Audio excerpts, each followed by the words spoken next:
প্রশ্ন যাওয়ার আগে এই বিপ্লব দেবের যে প্রসঙ্গটা আপনি বলছেন, আপনারা স্বরাষ্ট্রমন্ত্রীকে আক্রমণ করছেন, ত্রিপুরার ক্ষেত্রে প্রাক্তন মুখ্যমন্ত্রী বিপ্লব দেবকে আক্রমণ করছেন, আপনারা মুখ্যমন্ত্রী মানিক দেকে কিছু বলছেন না, বা এটা কি কোনো কৌশল, এটা কি কোনো বিভাজনের কৌশল, আপনাদের রাজনৈতিক কৌশল? না, এটা কৌশল কিছু নয়, আমাদের পরিষ্কার কথা। নিশ্চয়ই আমরা প্রশাসনকেও তো বলেছি জবাব দিতে, যার জন্যে ডিজির সঙ্গে দেখা করতে যাওয়া হয়েছিল।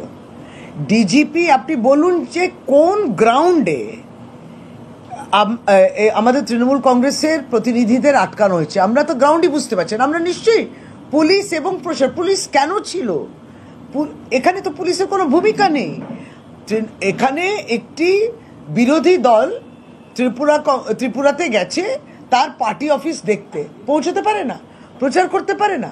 সুতরাং পুলিশকেও প্রশ্ন করা হয়েছে, প্রশাসনকেও করা হয়েছে।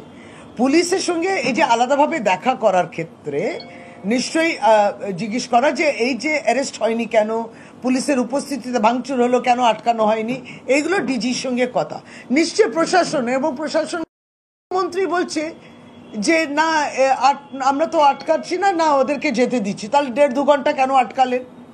কেন আমাদেরকে নাকি আটকালে আমরা ভীষণভাবে মিডিয়া হাইপ পেয়ে গেলাম, ইম্পর্টেন্স পেয়ে গেলাম, এই সমস্ত তাদের উক্তি এবং বক্তব্য।